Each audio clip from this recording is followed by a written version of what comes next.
ரொம்பவே டேஸ்டியான ஹெல்தியான ரசம் எப்படி செய்கிறதுன்னு பார்க்கலாம். ரசம் பார்த்திங்கன்னா சளிக்கு, இருமலுக்கு எல்லாமே சூப்பராக இருக்கும். கண்டிப்பாக ட்ரை பண்ணுங்கள். கூடவே உருளைக்கிழங்கு வறுவல் எப்படி செய்கிறதுன்னு பார்க்கலாம். ஃபர்ஸ்ட் டைம் சேனலை பார்க்குறீங்கன்னா சப்ஸ்கிரைப் பண்ணிவிட்டு பாருங்கள். பக்கத்தில் இருக்க பெல் ஐக்கானை கிளிக் பண்ணி ஆல்ன்ற ஆப்ஷனை கிளிக் பண்ணிக்கோங்க. இப்போது ரசத்துக்கு தேவையான லெமன் சைஸ் புளியை எடுத்து ஊற வச்சுக்கலாம்.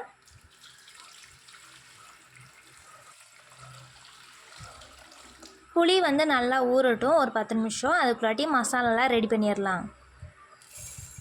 1 டேபிள் ஸ்பூன் அளவு மிளகு, 1.5 டேபிள் ஸ்பூன் அளவு சீரகம், ஒரு 7 பல்லு பூண்டு, கூடவே ஒரு பச்சை மிளகா சேர்த்து நல்லா கொரகொரப்பாக அரைச்சி எடுத்துக்கலாம். இப்போது நல்லா கொரகொரப்பாக அரைச்சி எடுத்தாச்சு. இப்போது ரசத்தை கரைச்சி எடுத்துக்கலாம். இப்போ புளி நல்லா ஊறியிருக்கு. இப்போ புளியை கரைச்சி சக்கையை தனியாக எடுத்து வச்சிடலாம். புளியை கரைச்சாச்சு. இப்போது தக்காளி பார்த்திங்கன்னா நல்லா கனிஞ்ச தக்காளியாக இருக்கணும். அப்போ தான் பார்த்திங்கன்னா ரசத்துக்கு டேஸ்ட்டாக இருக்கும், கரைக்கவும் ஈஸியாக இருக்கும். கையால் கரைக்க முடியலைன்னா நீங்கள் மிக்சியில் போட்டு கூட நல்லா பேஸ்ட்டாக அரைச்சி ஊற்றிக்கலாம். ஆனால் கையால் கரைக்கிறப்ப பார்த்திங்கன்னா டேஸ்ட்டு ரொம்ப சூப்பராக இருக்கும். இதே மாதிரி நல்லா கரைச்சி எடுத்துக்கோங்க. இப்போ இது கூடவே ஒரு கைப்பிடி அளவு கொத்தமல்லி சேர்த்துக்கலாம். கொத்தமல்லி எல்லாம் சேர்த்துட்டு அதையும் நல்லா கையாலேயே கரைச்சி எடுத்துக்கலாம். கொத்தமல்லி இலையை இப்படி கைகளால் கரைக்கிறப்ப அதோட வாசனை எல்லாம் ரசத்தில் இறங்கி டேஸ்ட்டு பார்த்திங்கன்னா சூப்பராக இருக்கும். இப்போ இது கூடவே தேவையான அளவு தண்ணி சேர்த்துக்கலாம். நான் ஒரு 5-6 பேத்துக்கு சேர்த்து வைக்கிறேன். நீங்கள் உங்களுக்கு தகுந்த மாதிரி தண்ணி சேர்த்துக்கோங்க. இப்போ இது கூடவே தேவையான அளவு உப்பு சேர்த்துக்கலாம். உப்பு சேர்த்துட்டு 1/4 டீஸ்பூன் அளவு மஞ்சள் தூள் சேர்த்துக்கலாம். சேர்த்துட்டு ஒரு கரண்டியால் நல்லா உப்பு மஞ்சள் தூள் எல்லாத்தையும் நல்லா கலந்து விட்டுருங்க. இப்போது தாளிப்புக்கு ரெடி பண்ணிடலாம். தாளிப்புக்குன்னு பார்த்திங்கன்னா கருவேப்பிலை, 2 வரமிளகா, கூடவே நம்ம அரைச்சி வச்சுருந்த மசாலா. இப்போ ஒரு கடையில் கொஞ்சமாக எண்ணெய் சேர்த்துக்கலாம். எண்ணெய் நல்லா காய்ச்சதும் 1 டீஸ்பூன் கடுகு உளுந்தம் பருப்பு சேர்த்து நல்லா பொரிய விட்டுக்கலாம். கூடவே 2 வரமிளகா சேர்த்து அதையும் பொரிய விட்டுக்கலாம்.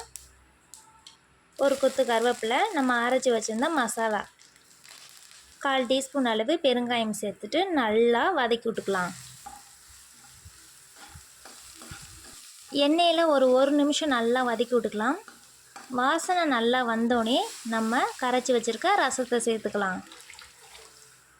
சேர்த்துட்டு ஒரு கொஞ்சம் முறக்கட்டி வரப்போ நம்ம இறக்க ஆரம்பிச்சிடலாம். ரசம் அவ்வளோதான், ரெடி ஆயிடுச்சு. கண்டிப்பாக ட்ரை பண்ணுங்கள், அவ்வளோ சூப்பராக இருக்கும்.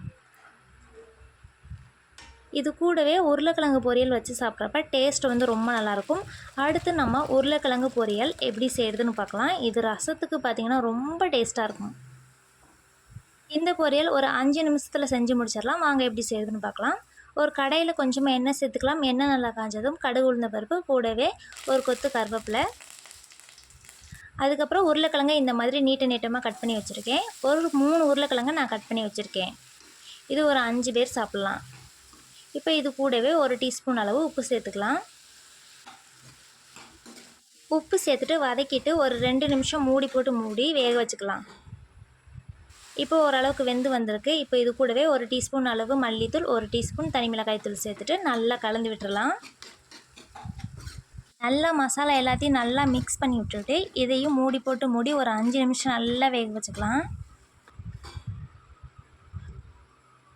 5 நிமிஷம் ஆயிடுச்சு. நல்லா கிழங்கெல்லாம் நல்லா வெந்து வந்துருச்சு. தண்ணி எதுவுமே ஊற்ற தேவையில்ல. இதில் எண்ணெயிலே வதங்குறப்போ அதோட டேஸ்ட்டு பார்த்திங்கன்னா ரொம்ப சூப்பராக இருக்கும். கண்டிப்பாக உருளைக்கிழங்கும் ரசமும் ட்ரை பண்ணுங்கள், நல்லாயிருக்கும். இந்த வீடியோ பிடிச்சிருந்தா லைக், சப்ஸ்கிரைப் பண்ணிக்கோங்க.